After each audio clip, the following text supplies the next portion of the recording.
Go. Magsitayo ang lahat para sa ating panalangin. Julian, maaari mo bang pamunuhan ang ating panalangin ngayong umaga?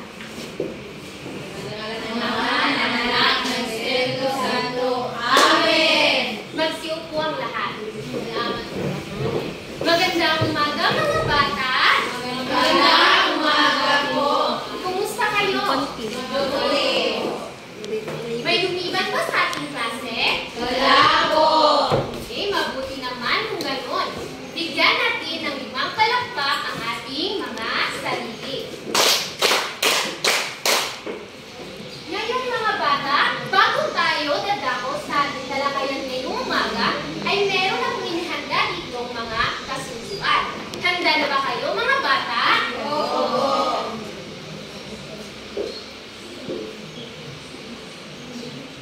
Ano ang inyong gagawin pag gusto nyong sumagot? Okay, Jennifer, taas ang kanang kamay. Mahusay. Ang gagawin nyo lang ay itaas ang kanang kamay. Ano naman ang inyong gagawin pag ang guro ay nagsasalita dito sa harap o sa likod? Christine, makinig ng mabuti. Tumpak. Ang gagawin nyo lang ay makinig ng mabuti.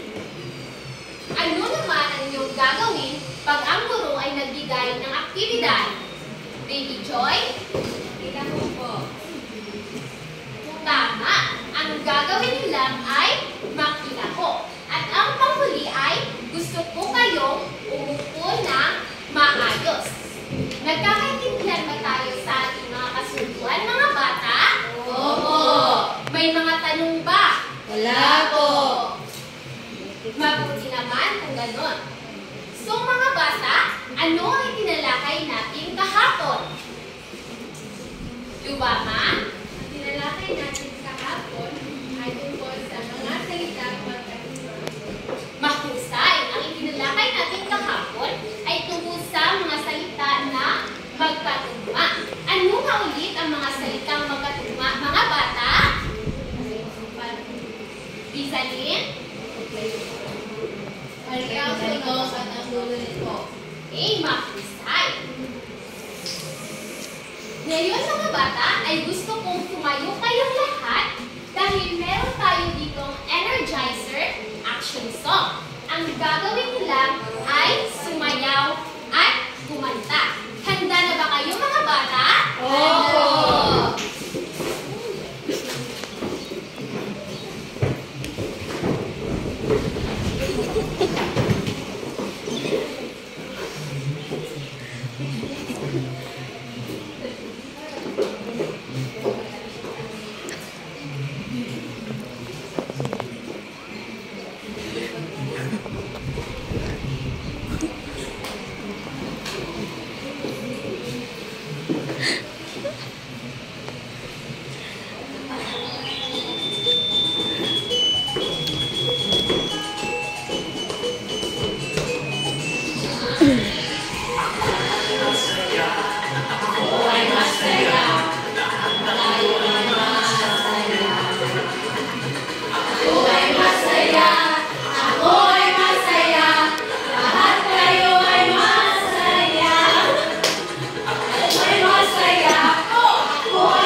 Nag-rebound pa kayo sa ating energizer, mga bata? Opo!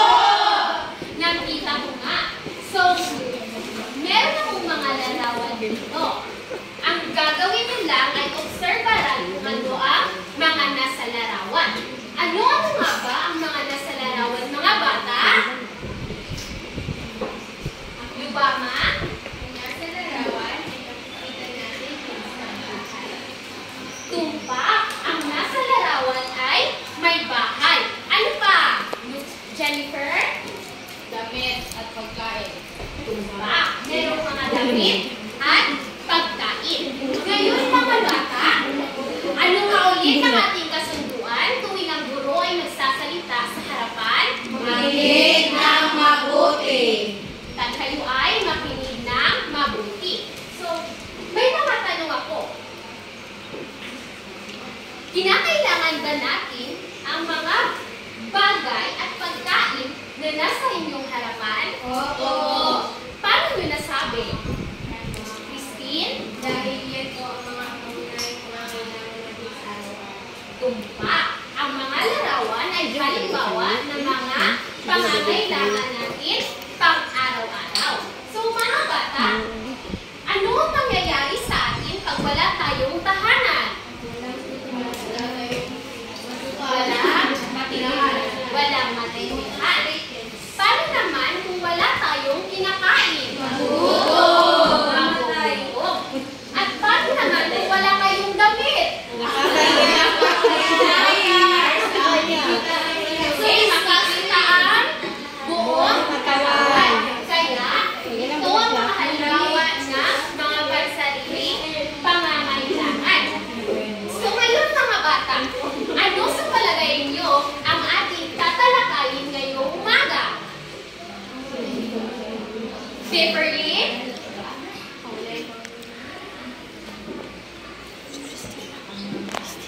Christine? Pa-video ko eh. Tumpak. Ang tatalakayin natin ngayong umaga ay tungkol sa mga pangunahing pansariling pangangailangan.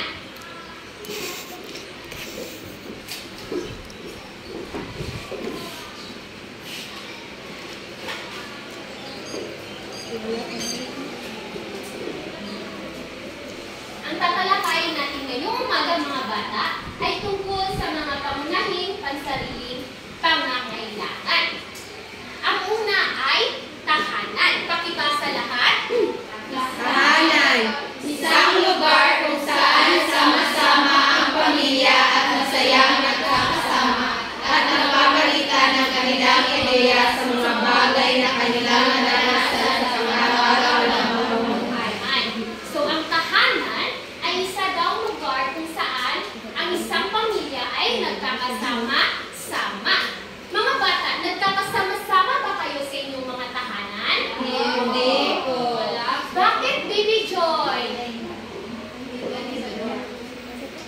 Bakit hindi kayo nagkakasama-sama ng inyong pamilya sa inyong tahanan? Kasi yung mama ko nasa malayo. Okay. Yung iba ay hindi nagkakasama-sama dahil nasa malalayong lugar ang kanilang pamilya. So, ang pangalawang pansariling pangangailangan ay pagkain. Pakibasa lahat. Pagkain. Ito ay nakakatulong sa ating kalusugan. Maiwasan natin ang mga sakit kung masustansyang pagkain ang ating kinakain. Kumakain ba kayo ng mga masustansyang pagkain, mga bata? Opo. Sino hindi kumakain ng mga masustansyang pagkain?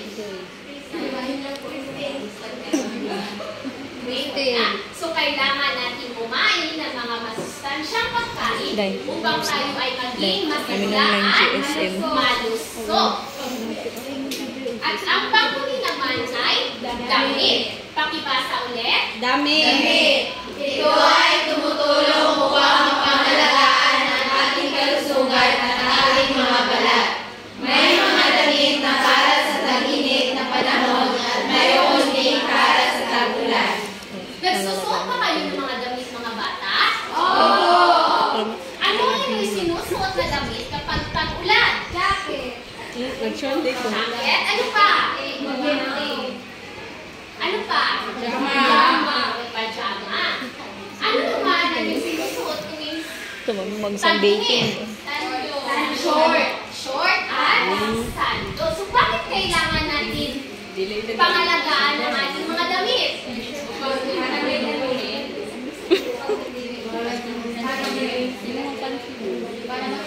So, Dariana, bakit kailangan natin pangalagaan ang mga damit?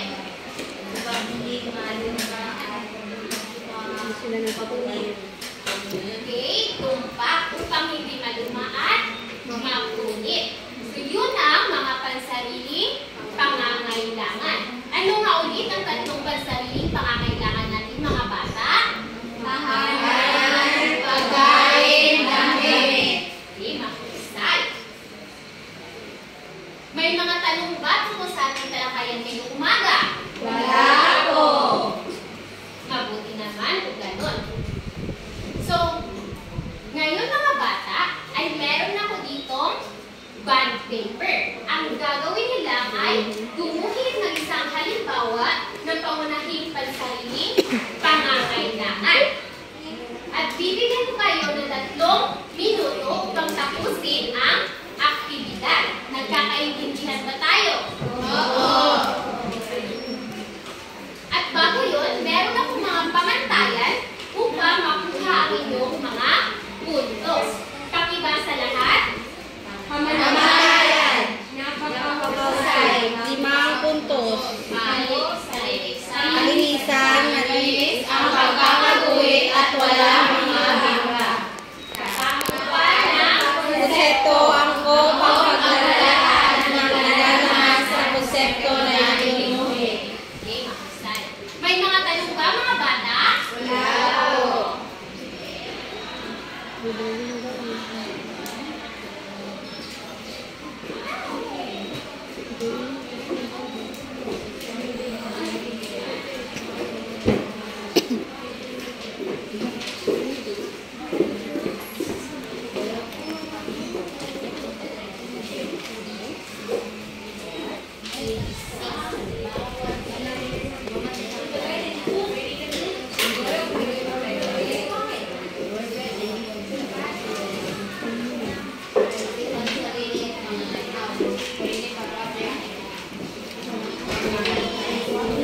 Bibigyan ko lamang kayo ng 3 minuto upang tapusin ang aktibidad.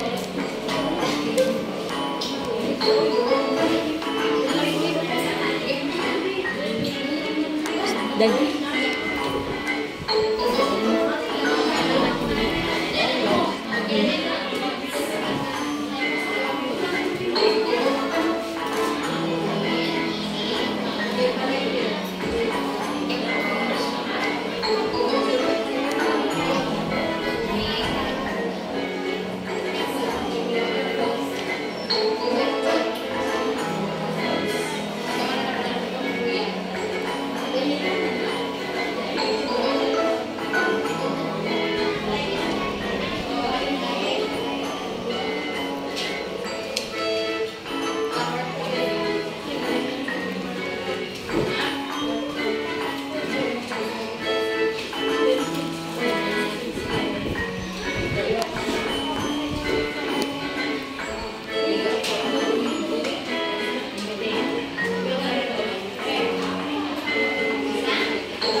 ulit ang itinalakay natin ngayong umaga? Christine? Mga pangunahing pansariling pangangailangan. Tumpak. Ang itinalakay natin ngayong umaga ay mga pangunahing pansariling pangangailangan. Ano-ano nga ulit ang mga pansariling pangangailangan? Giselle? Pagkain, damit, tirahan. Mahusay. Ang mga pansariling pangangailangan ay damit, pagkain, at tahanan. Bakit kailangan nating pahalagahan ang mga pangunahing pansariling pangangailangan? Julian? Mahalaga ang mga pangangailangan dahil ito ang ating mga kinakailangan at ginagamit sa pang-araw-araw natin. Tumpak, Julian. Kailangan nating pahalagahan ang mga pangunahing pansariling pangangailangan dahil ginagamit natin ito sa pang-araw-araw. Naintindihan ba ang ating tinalakay ngayong umaga, mga bata? Opo! Wala na bang mga tanong? Wala po! Ngayon, mga bata, ay papangkatin ko kayo sa 3 pangkat. Magbilang ng 1 hanggang 3. 1, Isa. 40. Isa. Dalawa. 3. Isa, dalawa. 3. 1, 2, 3. 1, 2, 3. 1, 2. Ang unang pangkat ay dito, pangalawang pangkat, at pangatlong pangkat.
Mga bata, ano nga ulit ang gagawin pag may nagsasalita sa harapan?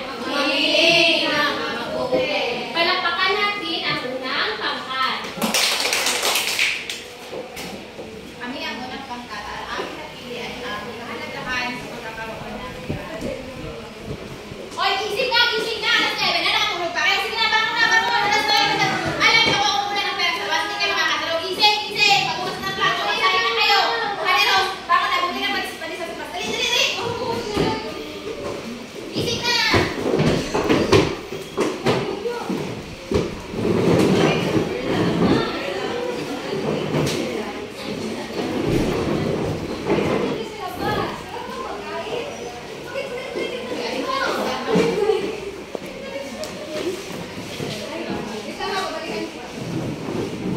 Nay! Nay!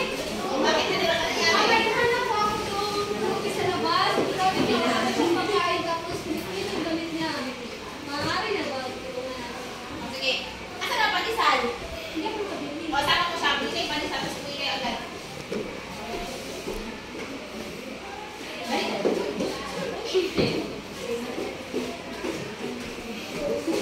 Oh, Marites, mo na ba yung sinaing ko dyan? Opo na. Sige, kadali ka. Dali ko na si Jojo. O, mga anak, una kayo ka.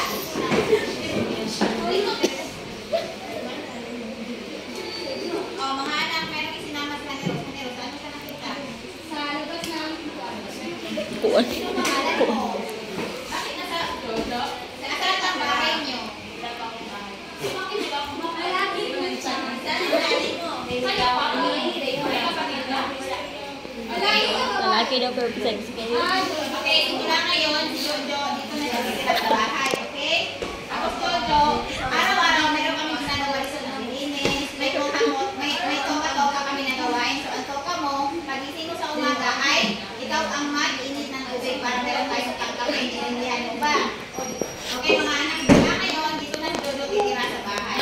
So, dapat, maintindihan ninyo na mahalaga ang pagkakaroon ng bahay. Dahil tingnan niyo si Jojo, kung wala siyang bahay, kawawa naman siya. Tuwing umiinit ang umuulan, gusto niyo ba? Ang tatamad niyo, gusto niyo ba pagkarin ko kayo sa labas? Hindi po! Wala ngayon, dapat lahat ay ikigil dito sa bahay. Walang kakain, hinato lang kung magalos. Sige na. Kain na. Ayun, sakto. Mahusay ng pangkat, bigyan natin ng barangay clap ang unang pangkat. Pangalawang pangkat.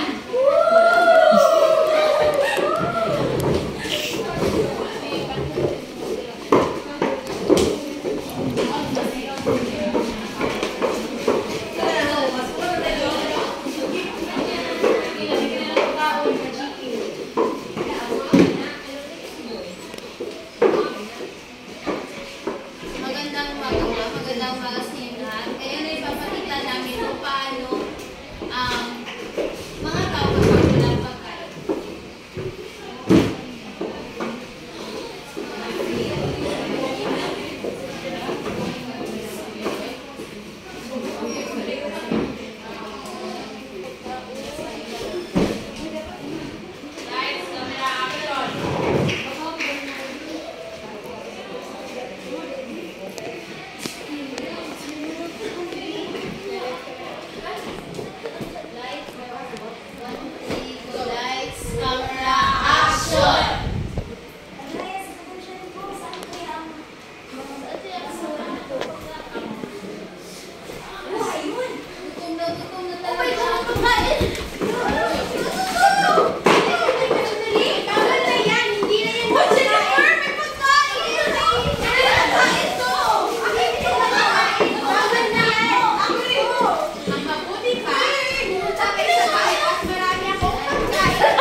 ay binigyan ko ng 14 points. Binigyan ko sila ng 5 punto sa kalubhang kasiyasiya. At sa script, binigyan ko sila ng 5 punto dahil ipinakita nila ng buong husay ng pagkakagawa ng script sa role play. At binigyan ko rin sila ng 5 punto sa kasama ang lahat ng kasapi sa pangkarira role play. At binigyan ko ng 4 na puntos sa pagkakaganap ng tauhan dahil yung iba ay walang ginagawa. At overall ay 14 na puntos. Ang pangalawang pangkat naman ay binigyan ko ng 15 na puntos. 5 puntos sa script dahil ipinakita nila ang buong husay ng pagkakagawa ng script. At 5 puntos sa teamwork at partisipasyon. At 5 puntos din sa pagkakaganap ng tauhan. At ang pangatlong pangkat naman ay binigyan ko ng 15 na puntos dahil ipinakita nila ang buong husay sa pagkakagawa ng script at teamwork 5 puntos at pagkakaganap ng tauhan 5 puntos. At bigyan natin ng palakpak ang ating mga sarili. So ngayon mga bata ay meron ako ditong pagsusulit. Pakibasa ang panuto mga bata. Buuin naman o walang letra. Isulat sa isang kapat na papel ang sagot.